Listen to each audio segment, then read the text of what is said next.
Assalamualaikum warahmatullahi wabarakatuh. Hello guys, kembali lagi bersama saya Bobby Herian.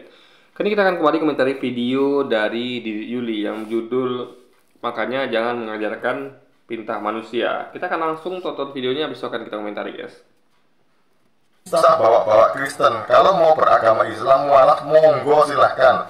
Itu hakmu, itu pilihanmu.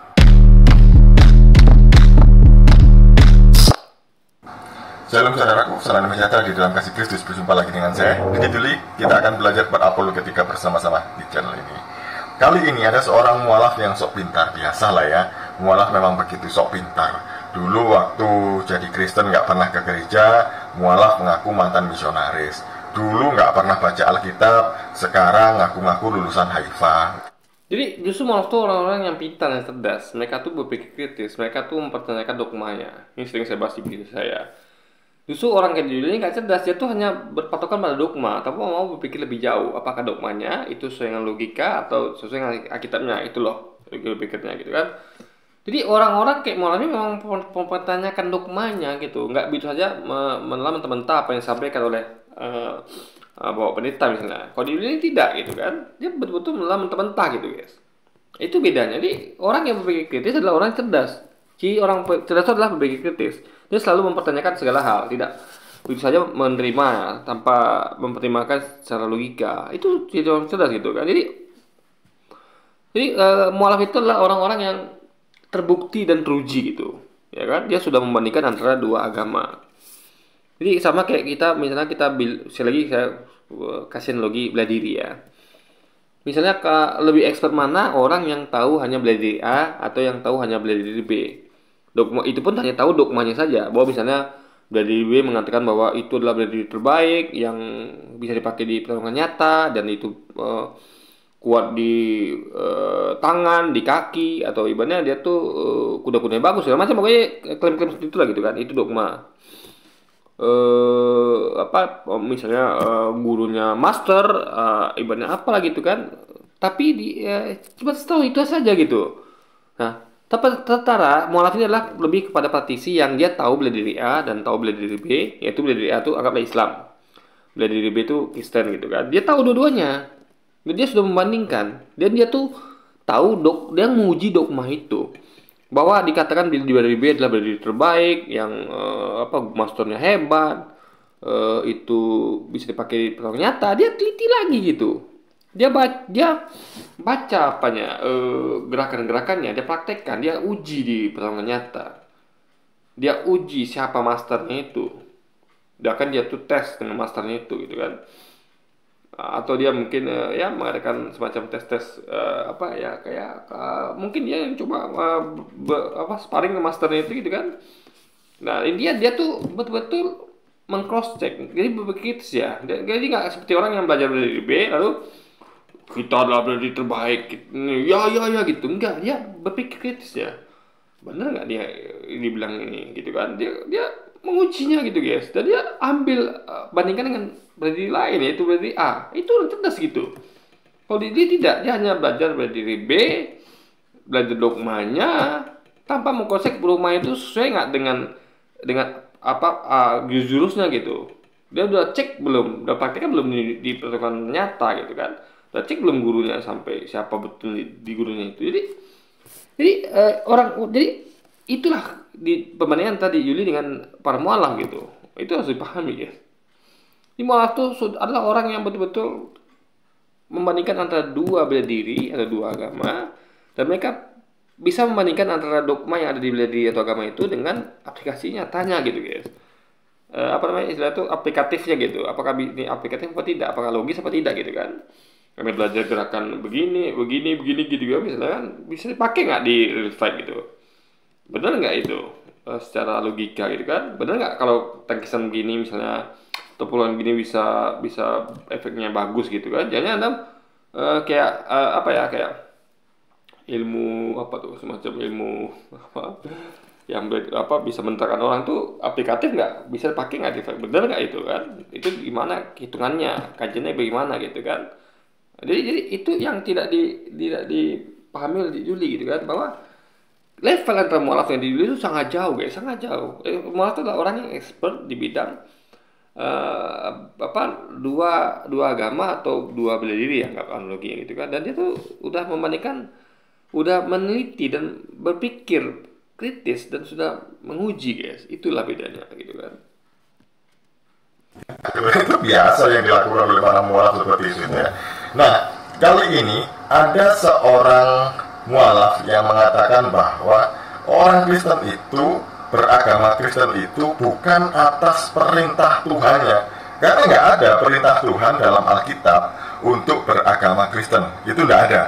Nah, yang kedua, orang Kristen Ya memang perintah Tuhan itu adalah apa yang disampaikan Yesus. Jadi Yesus yang ini, kalau Yesus tidak pernah perintahkan berarti tidak ada perintah Tuhan. Selesai ya. Karena Yesus adalah orang yang nabi utusan yang resmi, official.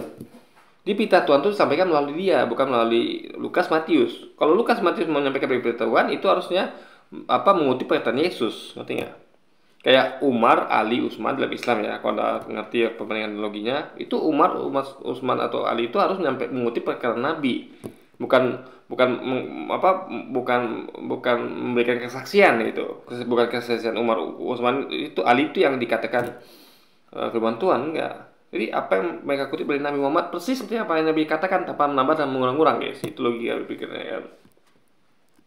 sama Tuhannya disuruh ibadah hari Sabat, ibadahnya hari Minggu katanya. Sebelumnya mari kita bersama-sama melihat video berikut ini. Nah, ayat ini sebetulnya bisa kita, doktrin ini bisa kita katakan ketika kita paham ya, bukan setiap orang yang berseru kepadaku Tuhan, Tuhan akan masuk ke kerajaan surga, melainkan dia yang melakukan kehendak Bapakku di surga.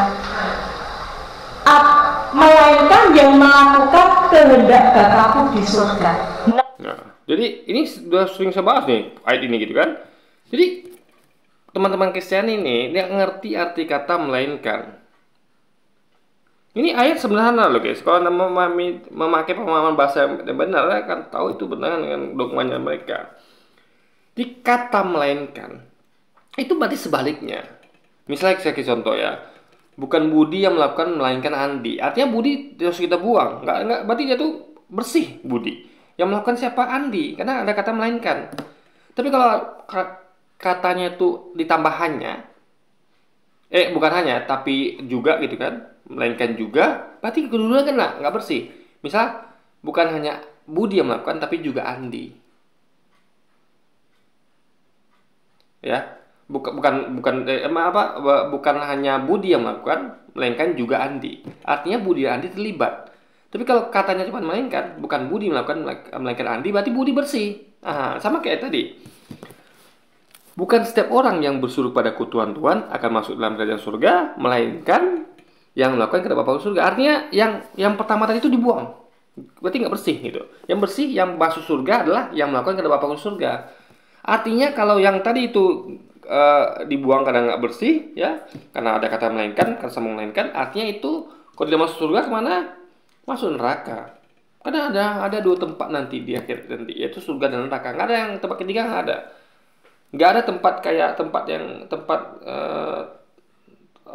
nongkrong tuh nggak ada guys. Tempat nongkrong cuma dua nanti di akhirat, yaitu surga dan neraka. Jadi kalau yang melainkan itu ada kata melainkan dipakai di tengah-tengah, berarti yang masuk surga adalah yang sebelah kanan, yaitu melainkan melakukan kehendak Bapa, itu masuk surga. Yang sebelumnya itu masuk neraka. Karena bukan setiap orang yang menyebut aku Tuhan yang akan masuk dalam surga, artinya masuk neraka. Karena bukan itu yang bikin masuk surga, melainkan yang kedua ini. Artinya yang pertama bukan masuk surga, berarti masuk neraka. Seperti itu guys. Kecuali kalau ada ayat, kalau kalian sambungnya melainkan juga. Misalnya bukan setiap orang yang menyebut aku menyebut aku Tuhan akan masuk dalam surga, melainkan juga yang melakukan kehendak Bapa surga. Itu berarti harus dua-duanya. Tapi ini tidak, kata sambungannya melainkan gitu guys. Nah itu saya sampaikan merupakan pemahaman bahasa yang baik dan benar gitu guys. Sesimpel itu gitu loh. Anda harus jujur mengatakan modal kita menafsirkan sesuatu itu sebenarnya simpel, itu pemahaman bahasa yang baik dan benar. Semudah itu guys. Jadi para orang menafsir itu juga memakai pemahaman bahasa yang baik dan benar gitu. Cuman yang mereka yang klaim udah menafsirkan benar tuh kita cek apakah sesuai dengan pemahaman bahasa yang benar apa tidak gitu. Kita harus punya pengujian sendiri gitu. Misal gini, ada orang menguji ketajaman pisau. Nah, kalau kalian menguji ayat kan dengan menggunakan alat bantu namanya pemahaman bahasa yang benar gitu kan. Nah, kalau Anda menguji pisau, etologi adalah tentu dengan batu asar dan semacam. Nah, ada orang ngaku bahwa dia mengatakan bahwa menafsirkan bahwa ini pisau tajam misalnya. Tajam pisau nih, bisa motong daging segala macam gitu kan. Nah, kita harus cek ulang yang percaya bisa dengan apa disampaikan dengan tafsiran dia gitu. Kita lihat apakah orang ini sudah menguji yang benar gitu, misalnya dia pakai batu asar yang benar. Lalu dia tuh udah menguji dengan daging yang benar, jangan-jangan dia pakai daging-dagingan atau pakai ya daging imitasi apalah itu kan. Itu betul nggak nih menggunakan alat itu bantu untuk menguji itu. Nah sama kayak tadi, apakah dia sudah menggunakan pemahaman bahasa yang benar ketika menafsirkan tuh tiket bapak gereja menuliskan dogma itu apakah sudah sesuai dengan pemahaman bahasa yang benar, dan apakah dia sudah menggunakan ayat yang benar gitu kan? Apa dia sudah memakai semua ayat gitu? Nah itu logika pikir lagi. Jadi kita menguji apa ya? Misal kita menguji menguji tingkat kepanasan api misalnya, itu kan banyak alatnya. Ada ukur, apakah dia sudah memakai multitest alat pengukur suhu, alat pakai tangannya sendiri, bagaimana kalau dicek pakai tangan, hasilnya kalau dicek pakai alat pengukur suhu, yang itu pun ada berapa macam misalnya pakai termometer kah atau apa gitu kan. Jadi alatnya harus lengkap dan jadi kita terus melakukan pengujian sendiri gitu. Karena kita tuh punya akal logika yang sama dengan para penafsir itu. Sama, kita punya akal juga, mereka juga punya akal. Cuma kita perlu cross check apakah mereka akalnya itu digunakan pakai alat yang benar, pakai logika yang benar apa tidak gitu. Nah itu guys, jadi kita tuh jangan telah mentah-mentah segala sesuatu, jangan. Kita harus mengalihkan pengujian sendiri kita, gitu kan. Jadi kita tuh nggak bisa intinya kita tuh ya saya sampaikan tadi gitu kan. Jadi para mualaf ini sudah melakukan itu. Ya, tadi juga begitu kan. Itu kan saya sampaikan menggunakan perumpamaan bahasa yang benar gitu. Jadi bahwa faktanya memang mereka nggak ngerti arti kata melainkan, nggak ngerti mereka guys. Jadi kalau mereka bantah itu mereka mengatakan begini bahwa harus dua-duanya gitu kan. Enggak, itu hanya melainkan. Ini sama kayak analogi, bukan Budi melakukan melainkan Andi. Berarti Budi nggak berbuat, Andi berbuat. Bukan setiap orang yang akui Tuhan itu masuk dalam surga, dia itu terbuang, nggak masuk surga memang, masuk neraka berarti guys. Yang masuk neraka adalah yang melainkan tadi, yang melakukan apa surga. Yang bersalah adalah yang tadi, yang melakukan yang melainkan Andi yang melakukan gitu. Nah itu logika pikirnya guys. Dan itu bukan ayat berikutnya gitu kan. Jadi setiap ayat itu saling menguatkan di Matius yang saya pakai ini ya pasal 7 ayat 21 sampai 23 itu guys. Di surga. Nah, Bapak di surga itu apa pernah menyuruh Kristen? Kalau ada satu ayat saja di dalam Alkitab bahwa Tuhan memerintahkan Kristen, mungkin saya tidak masuk Islam. Justru karena saya mencari di dalam Alkitab, justru karena saya mempelajari Alkitab dan saya tidak menemukan perintah beragama Kristen. Padahal untuk masuk surga melakukan kehendak Bapa, lah Bapa tidak menyuruh saya Kristen, apa bisa saya masuk surga? Lalu Kristen sampai kayak begitu gitu kan. Jadi kalau tidak disuruh kenapa dilakukan gitu? Ya kan? Nah, jadi gini, kita ketahui bahwa Kristen itu, jadi murid-murid Yesus itu yang ngaku-ngaku ya, itu mereka baru disebut sebagai Kristen itu di Antioquia sekitar 300 tahun setelah Yesus pergi. Artinya Yesus tidak tahu tentang kata Kristen. Yesus tidak tahu. Dia cuma tahu bahwa umatnya disebut sebagai umat Nasrani karena dia adalah nabi yang berasal dari kota Nazaret. Dia tahunya itu bahwa ya umatnya dipanggil sebagai umat Nasrani. Dia nggak pernah tahu bahwa umatnya dipanggil sebagai umat Kristen. Sekarang nggak tahu deh guys, karena dia itu muridnya itu baru pertama kali disebut di Kristen itu adalah di Antioquia. Yesus sudah nggak ada waktu itu, sehingga dia nggak tahu guys gitu loh. Dan dia juga pernah ngajarkan faktanya kan. Jadi justru ketika di zaman dia itulah kita percaya bahwa ada namanya umat Nasrani, dan itu sekali lagi bukan agama ya. Jadi umat Nasrani, umat Yahudi bukan agama, itulah sebutan untuk umat. Cuman karena Kita tahu ada penyimpangan, jadi mereka tuh menjadikan itu nama agama Nasrani, agama Yahudi. Sebenarnya itu hanya umat gitu. Karena Nabi itu berasal dari Nazaret dan Nabi itu berasal dari bangsa Yahudi gitu. Bukan, jadi itu adalah nama asal dari Nabi itu gitu. Dijadikan nama umat Nabi yang berasal dari Yahudi, umat Nabi yang berasal dari kota Nazaret gitu kan. Nah, itu. Agama itu beda. Makanya agama itu cuma satu, yaitu Islam, guys. Yaitu tunduk pada Tuhan. Dan kita lihat Nabi itu memang tunduk pada Tuhan semuanya. Baik Yesus, Abraham, Daud dan sebagainya gitu kan. Apa bisa saya masuk surga? Nah ini, maka ketika kita mungkin mau mengembalikan mereka yang murtad atau kita berdakwah, tanya apa kehendak Bapak? Apakah Bapak menyuruh gereja? Ya. Dan ini merupakan sesuatu yang biasa. Matius 15 ayat 9, percuma mereka beribadah kepadaku, sedangkan yang mereka ajarkan ialah perintah manusia. Iya, perintahnya Bapak Gereja gitu, yang nggak sesuai dengan perintahnya Yesus. Jadi antara Yesus dengan Bapak Gereja itu ada kontradiksi, guys. Yesus ngajarkan apa, Bapak Gereja ngajarkan apa. Karena memang dogmanya berbeda dengan apa yang Yesus ajarkan gitu kan. Ya. Yang diikuti itu ajaran manusia. Nah, kita bisa mematahkan ya, bahwa yang diikuti itu ajaran manusia. Contoh, 10 perintah Allah, kuduskanlah hari Sabat. Sabat itu Sabtu. Kenapa ke gereja? Minggu. Perubahan dari Sabtu menjadi Minggu adalah perintah Kaisar Konstantin. Berarti ajaran manusia. Ini penyakit mualaf yang sulit untuk disembuhkan. Sukanya itu ya ngarang-ngarang bebas, cari-cari hal-hal yang nggak ada, kemudian ditanya-tanyakan biar kelihatan. Kita lihat faktanya, Yesus tidak pernah mengajar dari Minggu, nggak pernah. Dia selalu mengajar di rumah ibadah itu dari Sabtu, hari Sabat, ya kan? Jadi kita lihat apa yang daripada Yesus gitu, yang dilakukan oleh mereka ini tidak pernah diajarkan oleh Yesus. Itu intinya, guys. Harusnya kan mereka mengajarkan atau memakai ajaran Yesus yang merupakan nabi yang ofisial resmi. Kenapa mereka memakai dari yang lain gitu kan? Kelihatan pinter. Ibu ini kan melakukan ini kan ngaku-ngaku misionaris supaya kelihatan pintar aja sebenarnya. Bukan, kepintaran itu dilihat bukan dari itunya. Justru ketika dia misionaris dia tuh nggak pinter gitu loh. Justru ibu ini sedang mengungkapkan sisi kekurangannya bahwa saya tuh dulu nggak pinter gitu loh. Terus lagi nih, kayak saya bilang gini misalnya, dulu saya waktu masih narkoba, ya, berarti kan saya nggak pinter gitu guys. Sekarang saya sudah misalnya, saya bukan pemakai narkoba, bukan pemakai narkoba ya, atau mantan nggak ya. Saya ini analogi guys.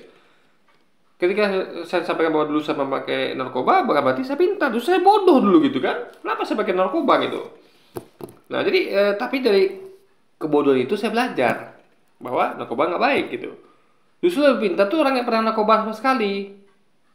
Nggak pernah bodoh mereka guys. Jadi orang yang pernah narkoba tuh pernah bodoh berarti. Nah ibu ini sedang menyampaikan bahwa dulu dia tuh pernah bodoh ketika dia tuh mama ya. Jadi waktu dia tuh sebagai misionaris itu kan logika kita dan ibu itu gitu. Jadi justru ibu tuh sedang menyampaikan kekurangannya dahulu gitu loh. Kalau dia nggak pernah bodoh, dia harusnya tidak pernah menjadi misionaris gitu. Jadi kayak posisi saya nih, saya merasa tidak pernah bodoh, tidak pernah melakukan sesuatu yang salah itu gitu loh. Ibu ini kan pernah melakukan sesuatu yang salah, gitu kan? Nah, melakukan sesuatu yang salah dalam kepercayaan adalah namanya bodoh, bukan menghina ya. Ini memang kita pakai bahasa sebenarnya gitu kan. Bukan saya mengatakan bahwa mereka dibodoh, tapi secara pemahaman bahasa ya begitu. Kita kan ngomong dengan pemahaman bahasa bahwa melakukan sesuatu yang salah, itu salah kok kayak kita gitu kan, sesuatu yang kayak kita. Kita bukan ngomong general. Kalau kayak semua orang itu beda-beda. Menurut saya itu salah, menurut mereka benar. Tapi kalau itu salah kita lakukan juga, berarti kita bodoh namanya guys. Itu logika berpikirnya. Termasuk kalau misalnya Anda seorang murtadin, kalau Anda tahu misalnya Anda meyakini bahwa Islam itu salah, berarti ketika Anda pernah Islam, berarti Anda lagi bodoh itu. Bukan agamanya bodoh. Jadi itu harus dipahami ya. Jadi kita tuh akan ngakui kalau kita tuh bodoh, kalau kita tuh pernah melakukan sesuatu yang salah. Dan ibu tuh sedang posisi itu. Jadi justru dia sedang memberitahu kita bahwa dia itu pernah bodoh gitu guys. Itu logika berikutnya. Jadi bukan suatu hal yang dituduhkan di Juli bahwa dia tuh kelihatan pintar, enggak gitu. Dia sudah rugi, saya rugi kalau orang menyampaikan bahwa dulu dia pernah bodoh gitu kan. Berarti ada kemungkinan dia bodoh lagi gitu kan. Itu kan suatu hal yang harus dipahami guys. Justru kalau orang itu mau dilihat cerdas, dia tidak akan ngomong kebodohannya dahulu gitu. Kesalahan bahwa dia pernah melakukan kesalahan, enggak gitu guys. Misalnya saya, orang gimana mau lihat saya bodoh kalau saya nggak pernah melakukan kesalahan yang saya imani gitu, bahwa saya meyakini bahwa itu salah lalu saya kerjakan, nggak pernah. Jadi gimana letak bodohnya gitu. Jadi harusnya ibu tuh memakai metodologi saya gitu, tapi tidak, dia memang itu yang kejadian pada dia, ya disampaikan apa adanya bahwa dia tuh pernah misionaris gitu, pernah bodoh dalam hal dia kenapa kok melakukan sesuatu yang dia yakini salah, tapi waktu itu memang dia kayaknya memang itu gitu ya kan. Misalnya bahwa itu salah gitu, berarti dia bodoh dulu gitu. Itu logika pikirnya guys. Menurut dia dulu dia pintar, tapi di sana dia bodoh. Karena dulu dia bodoh karena dia meyakini tentu itu salah gitu kan. Melakukan sesuatu yang salah sekali adalah kebodohan guys. Memang tidak ada dan mengada-ngada, terkesan begitu. Ya memang tidak pernah ada di dalam Alkitab orang Kristen itu disuruh untuk beragama Kristen oleh Tuhan. Memang nggak ada. Kami jujur perintah itu nggak ada. Nah, kalau nggak ada perintahnya nggak pada kerjakan. Simpel itu guys. Di Islam semua jelas. Ada perintahnya. Tuhan memerintahkan ini, ada dalilnya. Itu enaknya Islam. Kita tuh mengerjakan sesuatu itu sesuai perintah. Mereka tidak. Mereka tidak ada perintah, mereka buat. Jadi ini pengakuan Juli harus kita pahami, harus kita mengerti. Bahaya kalau melakukan sesuatu yang tidak perintahkan Tuhan ya. Berarti Anda namanya pandai-pandai.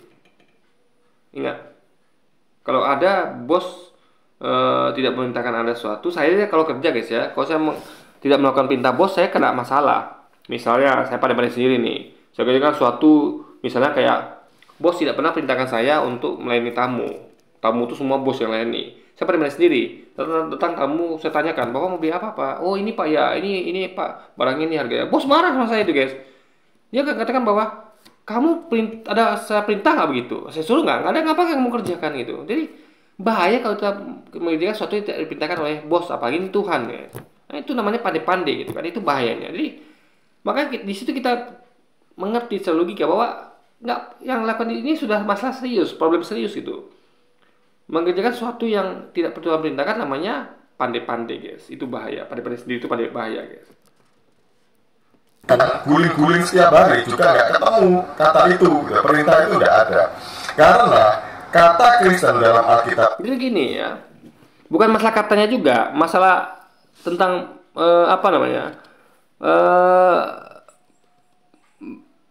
nama itu loh. Bisa gini ya, kita tahu misalnya gini, kalian harus menjadi pengikut Yesus misalnya, tapi itu jangan jadikan nama, ngerti nggak? Misal gini, kita harus mengikuti Jokowi atau harus mengikuti Ustadz atau Ustadz Abu Somad atau mengikuti pendeta siapa misalnya gitu kan. Nah itu jangan dijadikan nama guys, ngerti maksudnya?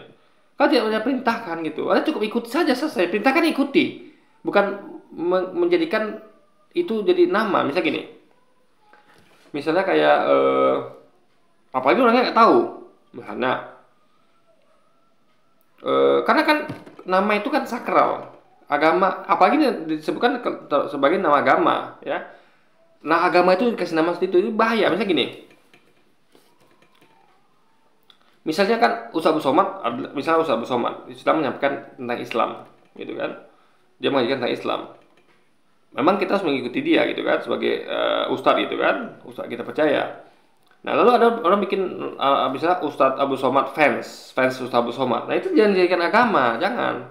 Itu hanyalah semacam wadah, ngerti ya? Wadah, bukan agama. Jadi kalau ada mau sebut sebagai umat Kristen, oke silakan, saya masih setuju. Umat yang ikut Kristus masih setuju ya. Jadi mau umat Kristen, mau umat Yahudi, mau umat ya Nasrani, nggak masalah di situ. Karena itu hanya umat, bukan nama agama. Tapi masalah ketika Anda jadikan itu nama agama. Karena agama itu suatu hal yang yang harus benar guys gitu. Nama agama itu benar gitu. Gak bisa nama agama itu samakan dengan nama umat, beda. Kalau Anda pakai term fans Ustadz Abu Somad, oke lah, masih fine itu. wadah gitu kan. Tapi kalau kadang bahwa agama Ustaz Abu Somad, agama fans Ustaz Abu Somad itu udah nggak benar gitu. Karena Ustaz Abu Somad tidak mengajarkan agama namanya Ustaz Abu Somad fans gitu kan. Dia mengajarkan agama bukan mengajarkan agama yang namanya ikuti Ustaz Abu Somad, enggak, tapi nama agama adalah Islam gitu. Nah, itu lagi berpikir ya guys. Ini nama agama itu bukannya Kristen, bukan. Itu hanya semacam umat. Jadi kalau kalau menurut saya kalau ada orang mengklaim dirinya adalah umat Kristen, umat Yahudi, umat Nasrani itu nggak masalah. Itu masih bisa diterima akal sehat gitu. Karena bukan nama agama, tapi masalah ketika dia menjadikan itu nama agama. Itu loh logikanya. Sama kayak tadi saya katakan itu. Yang saya ajarkan apa sih sebenarnya kan? Kan dia ajarkan adalah tunduk pada Tuhan gitu. Itu Bapa itu. Ya itu berarti kan Islam itu guys. Karena Islam itu adalah tunduk taat pada Tuhan yang Maha Esa gitu kan. Tunduk total gitu tanpa ada tawar-menawar gitu kan. Nah, itu ajarannya gitu. Jadi bukan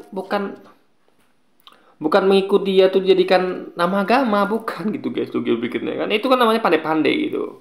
Jadi sama kita tadi bilang itu ada kan ada nama agama yang namanya adalah fans Ustaz Abu Somad. Itu kan bahaya.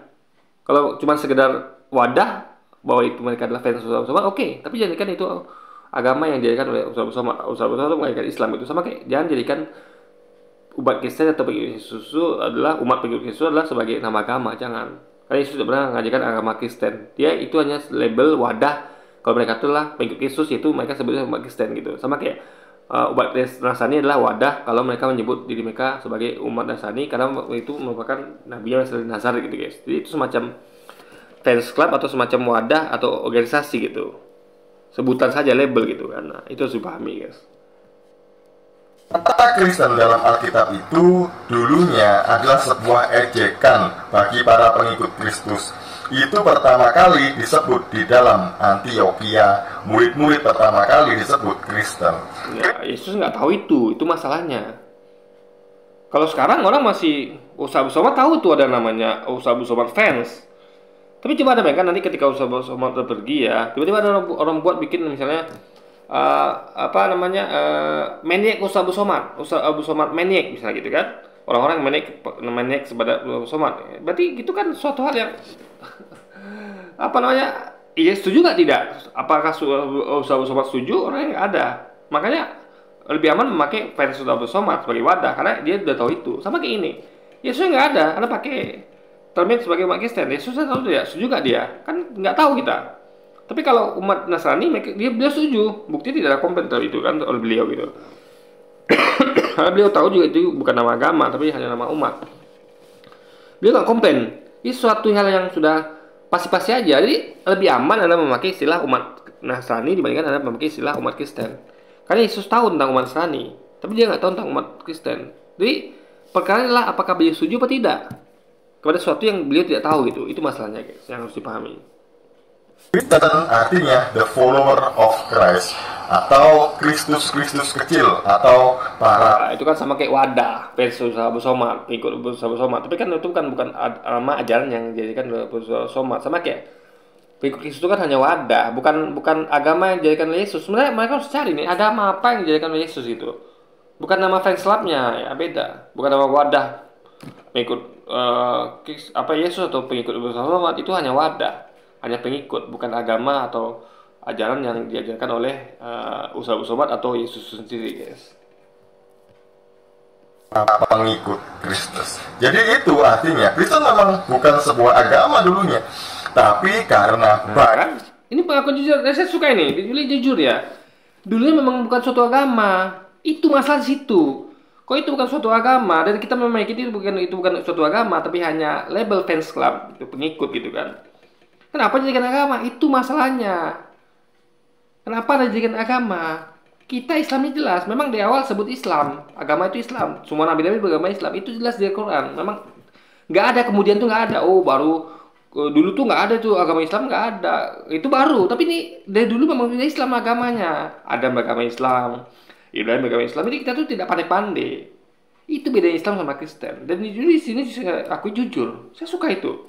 Meskipun kejujuran dia tuh tidak dipakai sebagai logika gitu. Harusnya kita tuh ngomongnya itu kita sadar harusnya berarti ini kalau dulu berarti itu bukan agama. Kenapa sadar agama? Itu seharusnya itu berpikir kritis dia. Nah, malah berpikir kritis. kok bisa sesuatu yang dulu itu bukan agama? Kan betul saya bilang kan, itu hanya sebutan fans club, label. Umat Kristen adalah bukan ajaran, bukan agama dulunya gitu kan. Terbukti yang saya bilang semuanya. Berarti kan saya tidak sedang mengada-ngada dan ibu itu tidak sedang mengada-ngada. Dikonfirmasi oleh di Juli, dulunya bukan agama. Masalahnya kenapa kok berubah? Itu yang berarti diubah-ubah itu, guys. Berarti betul Quran kan? Bahwa agama sebenarnya sudah diubah tentang manusia. Berubah. Dulunya bukan agama jadi agama. Islam tidak begitu. Dulunya Islam, sekarang Islam. Islam terus. Zaman Nabi Adam yang sekarang Islam terus itu. Ya ada perubahan. Itulah bedanya Islam dengan Kristen. Islam tidak berubah, Islam berubah. Makanya betul kata orang katakan bahwa kitab dan ajaran Nabi sebenarnya diubah oleh manusia. Itu dia tadi. Yang dulunya tidak ada agama Kristen, hanya umat Kristen menjadikan agama nama agama. Itu masalahnya, guys. Makanya harus cek sebenarnya Anda tuh. Harus tahu apa agama yang Yesus ajarkan sebenarnya. Karena Kristen itu adalah buatan manusia, bukan perintah Yesus sekali lagi gitu, guys, ya kan. Berarti betul lah apa yang sampaikan ibu tadi. Bahwa itu hanya perintah manusia, bukan perintah Tuhan yang disampaikan melalui nabinya atau utusan yang resmi yaitu Yesus itu, guys. Banyak orang yang percaya kepada Yesus kemudian Kristen berkembang menjadi sebuah agama. Itu masalahnya. Kenapa menjadikan sesuatu yang bukan agama menjadi nama agama? Itu masalah di situ, guys. Agama itu kan bukan sesuatu yang kita buat. Agama itu harusnya kita yang Tuhan tentukan nama agamanya apa, bukan sesuatu yang manusia tentukan. Jadi kan kalau gitu kan ini kan kalau Islam jelas itu yang dikasih nama agama Islam itu Tuhan sendiri. Ya, Nabi sampaikan. Tuhan mengatakan bahwa aku ridhoi Islam sebagai agamamu. Yang dulunya Tuhan tuh belum ridho 100%. Karena memang agama Islam itu masih disempurnakan. Tapi sekarang ketika zaman Nabi Muhammad tuh diridhoi total oleh Allah gitu, oleh Tuhan. Jadi itu nama itu dari Tuhan langsung gitu. Oh, ini kan tidak dari manusia. Agama itu nama agama dari manusia. Itu kan betul apa yang disampaikan oleh Ibu tadi? Ustazah tadi bahwa itulah perintah manusia. Bukan dari Tuhan gitu, guys. Bukan apa yang disampaikan Yesus yang merupakan nabi utusan Tuhan yang resmi dan official gitu kan.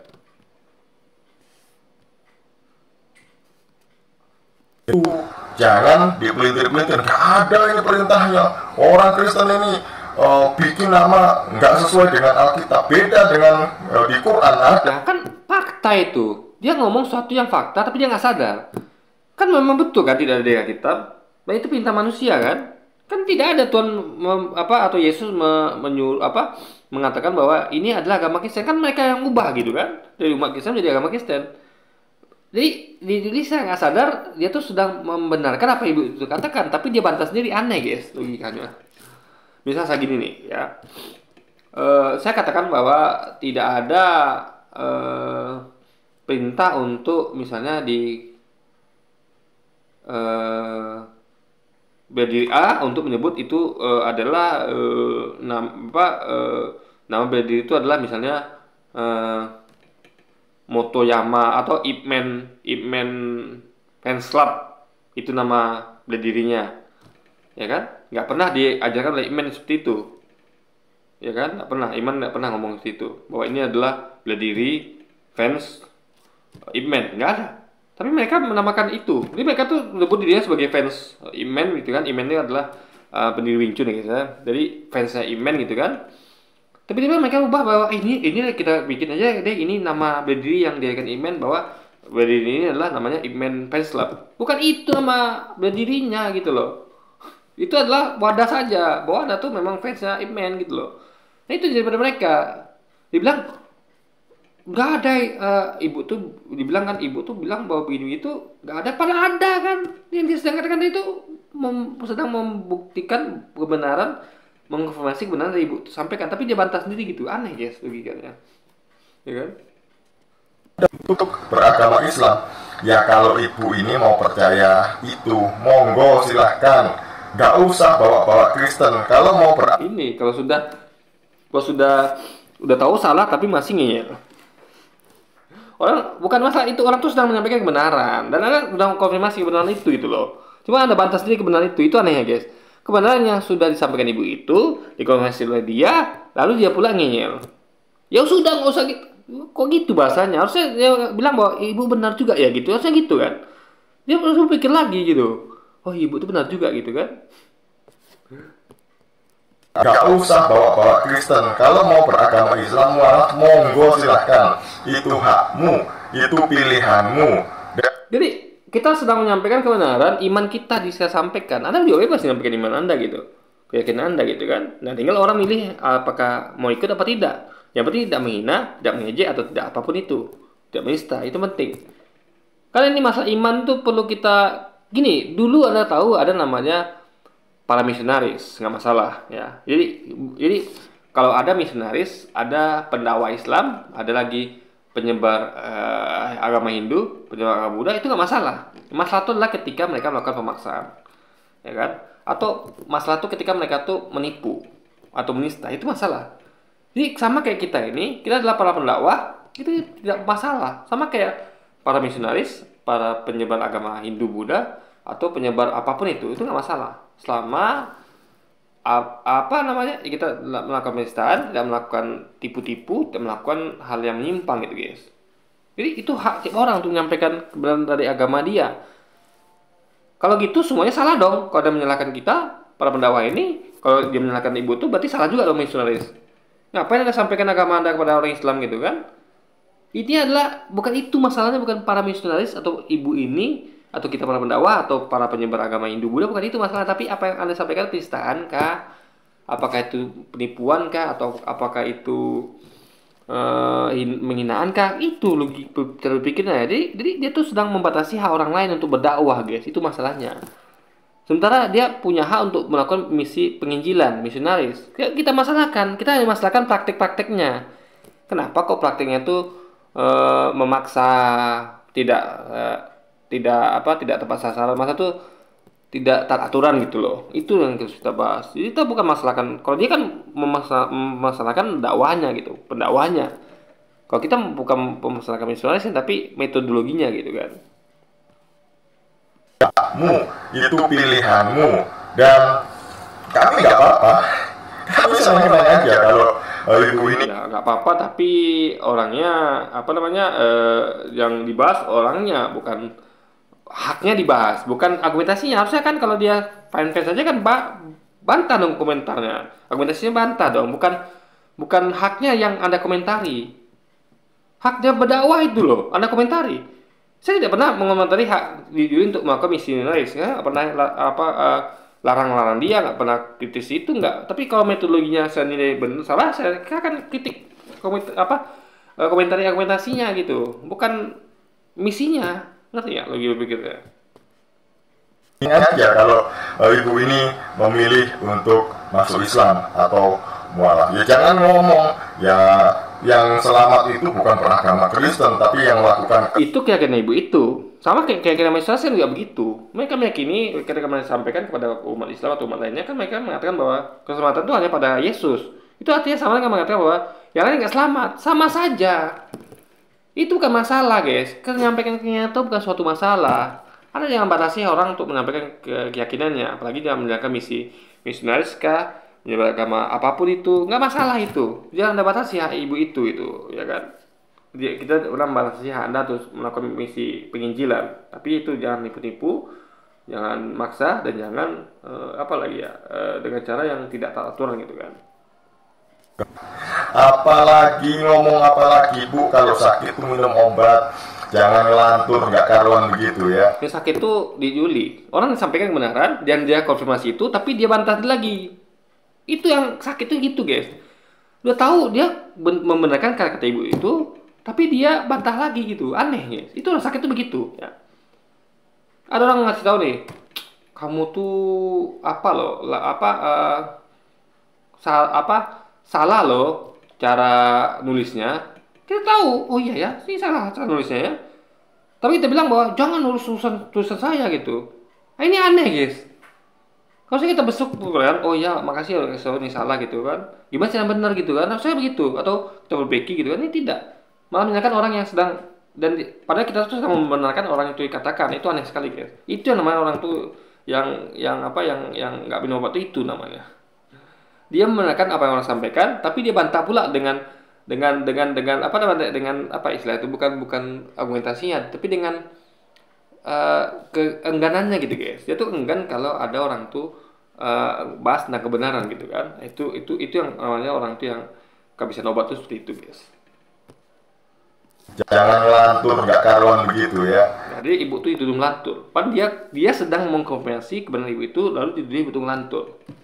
Aneh ya. Kalau kita mengkonfirmasi kebenaran sesuatu orang bahwa benar dulu itu bukan agama, lalu jadi agama, benar itu perintah manusia, harusnya dia tidak bilang itu ngelantur. Kalau dia bilang itu ngelantur, berarti yang konfirmasi dia melantur juga gitu. Aneh guys, ini aneh sekali. Baru saya temukan ada orang seperti ini gitu loh. Yang mengkonfirmasi kebenaran apa yang sampaikan lalu dituduhnya untuk ngelantur. Aneh guys ya. Ya aneh sekali, lucu benar. Selamatkan itu bukan orang yang menyebut nama Tuhan, tidak, tapi yang melakukan kehendak Bapa. Artinya orang yang sungguh-sungguh mengikut Kristus, dia akan melakukan kehendak Bapa. Enggak, itu tidak ada kata melainkan juga. Itu hanya melainkan. Sebaliknya, ingat, bukan Budi melakukan, tapi Andi. Budi tidak melakukan. Jangan bawa Budi ya. Bukan nyebut Yesus Tuhan yang masuk surga. Itu yang dibawa-bawa ya. Yang dibawa itu hanya melakukan kehendak Bapa di surga. Itu dibuang tadi. Artinya kalau nggak masuk surga, dibuang berarti masuk apa? Neraka. Simpel itu guys. Itu pemahaman bahasa yang baik dan benar loh. Simpel itu bahasa itu loh. Anda hanya cukup punya pengetahuan bahasa yang baik dan benar untuk bisa menguji dogma apapun yang ada di muka bumi ini. Jadi kalau ada orang, ini misal gini nih, orang mengklaim bahwa ini maksudnya begini, ya kita baca lagi teksnya. Mana teksnya? Jangan-jangan kita beda tafsir nih. Mana teksnya? Kita ambil teksnya.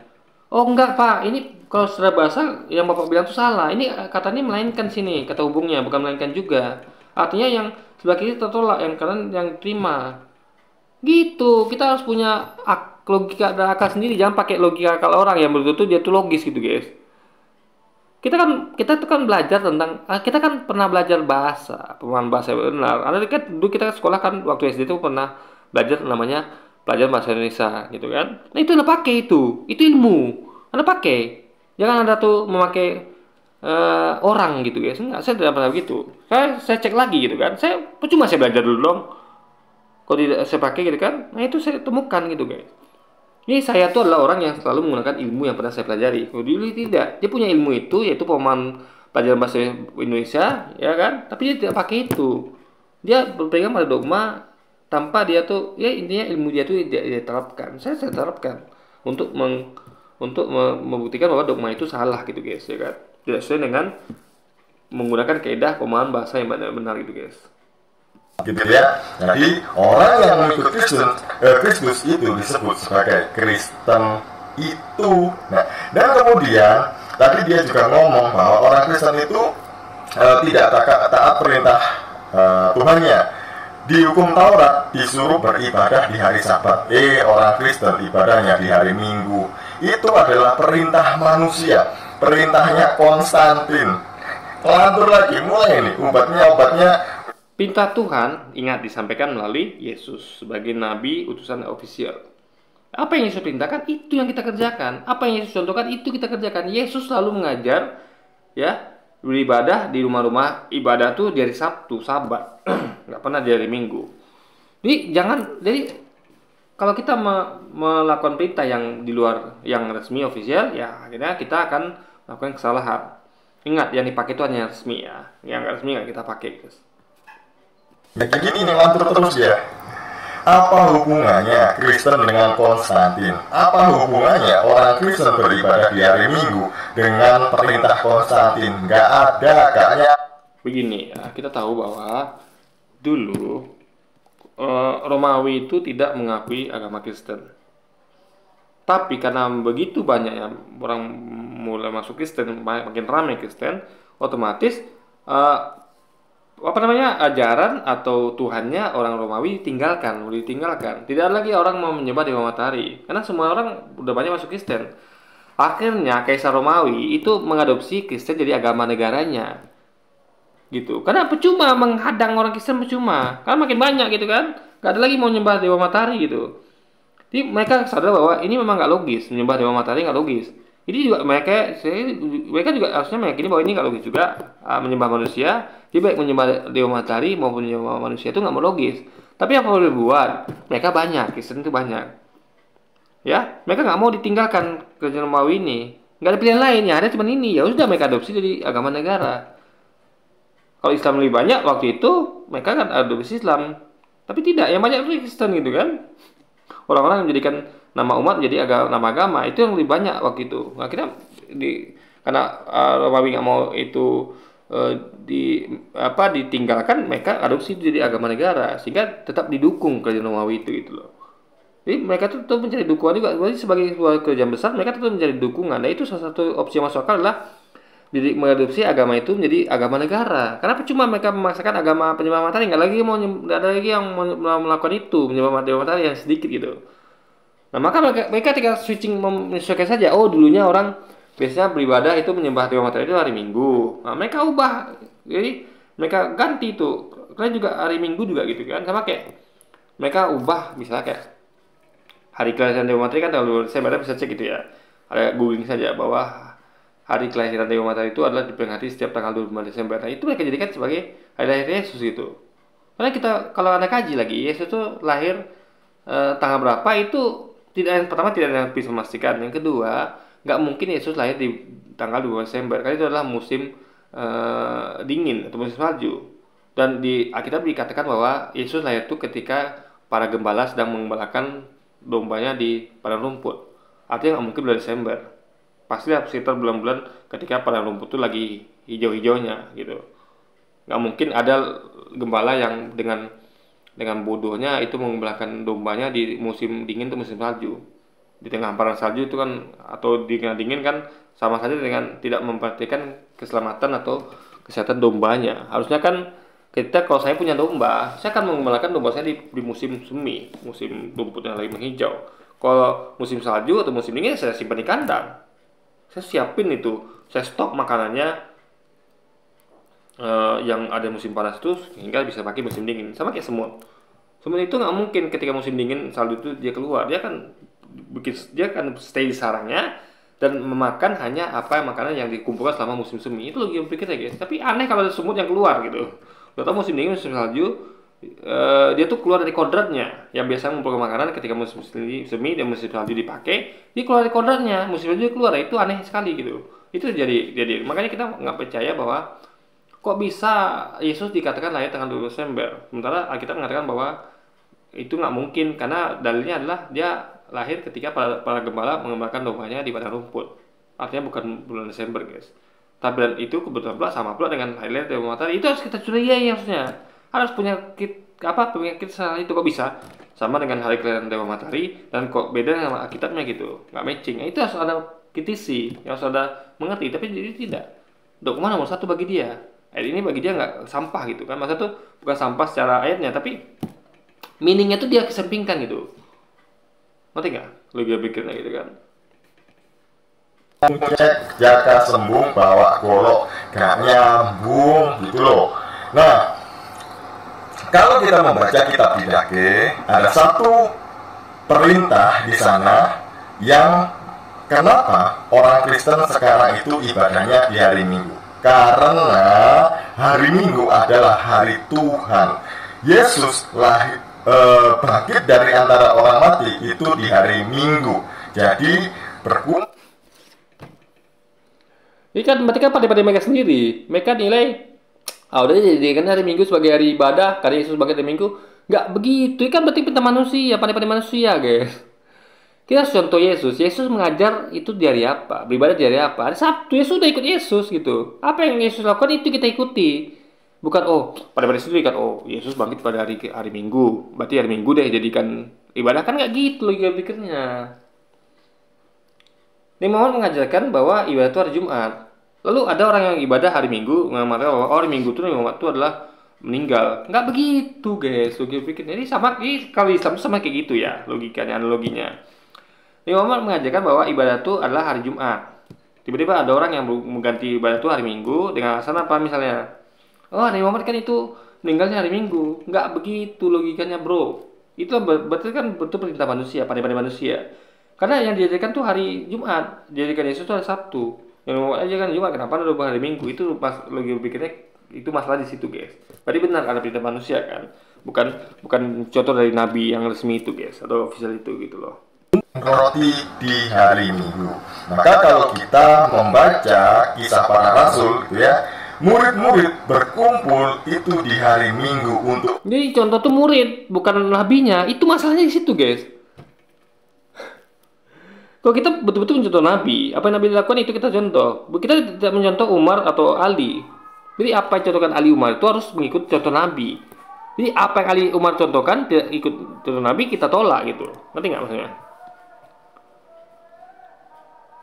Atau ada orang mengajarkan bahwa kita ibadah hari Minggu karena Nabi meninggal hari Minggu. Itu ikuti karena Nabi tidak mengajarkan itu. Tapi mereka melakukan itu gitu loh. Berarti memang mereka tuh melakukan perintah manusia, guys, bukan perintah Tuhan gitu kan. Untuk memperingati hari kebangkitan Yesus. Orang Kristen itu ibadah di hari apapun bebas. Hari Minggu boleh, hari Sabtu juga boleh. Senin, Selasa, Rabu, Kamis, Jumat, Sabtu, Minggu boleh. Nah itu. Dia harus bisa bedakan ibadah yang harus dan ibadah yang nggak harus gitu. Terus dia bedakan gitu. Ya. Kayak sabat itu adalah ibadah yang harus dilakukan, bukan tidak boleh ibadah lain boleh. Tapi satu ibadah yang harus dilakukan tuh, yang harusnya itu hari Sabtu gitu loh. Ibadah utama namanya itu loh, guys. Ngerti nggak? Kayak mengkuduskan hari Sabat. Hari Sabat itu adalah hari khusus ibadah. Jangan diganti hari itu gitu loh, logika pikirnya. Jadi ketika mengkuduskan hari Sabat, Sabtu itu kan berarti Anda tuh tidak boleh ibadah di hari lain. Itu yang dulu nggak mengerti. Dia kira bahwa mengkuduskan hari Sabat berarti nggak boleh ibadah lain. Nggak boleh ibadah lain. Sama kayak dia bilang kan boleh ibadah lain. Bukan itu masalahnya, bukan kita boleh ibadah hari apa saja, tapi mengganti ibadah yang sudah diterapkan, itu masalah di situ. Kenapa Anda ganti ibadah itu dari Sabtu di Minggu? Itu ibadah utama, nggak boleh ganti-ganti. Tapi kalau ibadah boleh kapan saja, itu harus dipahami, guys.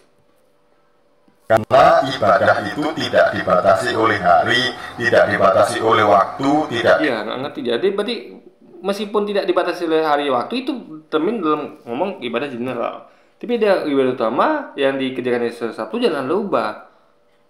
Berarti kan suka-suka dia berarti, guys. Dia nggak ngerti membedakan antara mana ibadah yang utama, mana ibadah yang kita boleh lakukan kapan saja. Nggak ngerti deh, guys. Dia suka-suka aja gitu, menyamakan semuanya. Nggak begitu logikanya gitu loh. Ada umat Islam yang dipintakan hari Jumat gitu kan, ibadah, kita ganti hari Minggu. Lalu kita suka-suka kita gitu. Nggak gitu logikanya. Ya kita Jumat ya Jumat, ada ikuti Nabi. Jangan ya, kalau ada orang misalnya buat ajaran baru kan, oh Nabi meninggal hari Minggu, kita ibadah hari Minggu, nggak gitu logikanya. Anda nggak nyontoh Nabi gitu berarti kan.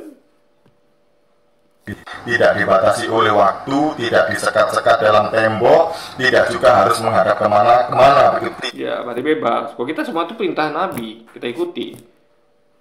Jadi ada kebebasan yang boleh dilakukan, ada kebebasan tuh yang harus ikut Nabi. Kalau mereka tidak, semuanya bebas itu, guys. Nabi nggak pernah perintahkan, mereka kerjakan. Bebas mereka tuh apa ya? Sesuatu yang kayak saya lah, saya kerja, saya punya bos, ya saya ikut perintah bos. Ya nggak boleh atau nggak disuruh ya saya kerjakan. Atau yang kira-kira saya kerjakan yang nggak tahu saya kerjakan. Saya hanya kerjakan yang dia tahu bahwa itu memang boleh dikerjakan gitu, guys. Yang dia memang pernah perintahkan. Contoh, dia pernah perintahkan bahwa kamu tolong ya kayak saya adik. Saya terus sering kalian perintahkan tolong rapikan sepatu tuh ya, atau bersihin puntung rokok misalnya, ada tamu-tamu yang merokok gitu kan. Nah, meskipun dia tidak perintahkan saat itu, saya tahu itu memang harus dikerjakan karena dia pernah perintahkan gitu loh. Tapi tidak yang satu dia pernah perintahkan, contohnya hancurkan barang, nah itu saya perintahkan. Atau angkat barang ini ke ujung jalan, itu saya lakukan karena tidak pernah dia perintahkan. Tapi kalau mereka ini bebas, yang pernah saya perintahkan mereka kerjakan, itu anehnya, guys. Sama kayak analogi kalau saya memindahkan pajangan itu ke ujung jalan, nah itu aneh sekali gitu. Berarti saya sudah keluar dari pakem. Bos tahu bakal marah dia. Kenapa kamu melakukan sesuatu tidak pernah saya perintahkan? Tapi kalau saya ambil puntung rokok, lap sepatu, atau rapikan sepatu, bos nggak marah itu. Dia pernah perintahkan itu gitu loh. Malah dia acungkan jempol. Oh, ini orang inisiatif nih. Apa yang merasa perintahkan dikerjakan dia. Walaupun tidak saya perintahkan, itu inisiatif namanya. Jadi kalau Anda perintah Yesus yang pernah diperintahkan, itu inisiatif namanya. Tapi kalau melakukan sesuatu yang tidak pernah Yesus perintahkan, itu namanya bukan inisiatif, tapi namanya adalah pandai-pandai sendiri, guys. Dan itu jadi pada Juli nih gitu kan. Tidak usah. Jadi yang penting adalah niat hati beribadah kepada Tuhan. Itu beres urusan kalau begitu. Jadi ya kalau enggak, ya ini niat hati bebas gitu kan. Enggak, agama tuh enggak bebas, guys. Agama tuh punya aturan, agama tuh punya harus kita ikuti siapa gitu, nggak bisa bebas gitu. Menjalankan perintah manusia nggak bisa, ya. Mau manusia yang ngomong A, B, C, kalau tidak sesuai dengan perintah Tuhan jangan kita ikutin. Kalau ada orang nih buat perintah buat aturan hari Minggu ibadah menggantikan Jumat karena alasannya Nabi meninggal hari Minggu, nah itu jelas perintah manusia yang kita ikuti. Kalau mereka mau itu silakan gitu kan, kita jangan guys. Oke, jadi mungkin sekian dulu aja video kita kali ini. Sampai jumpa lagi di video-video selanjutnya. Wassalamualaikum warahmatullahi wabarakatuh guys.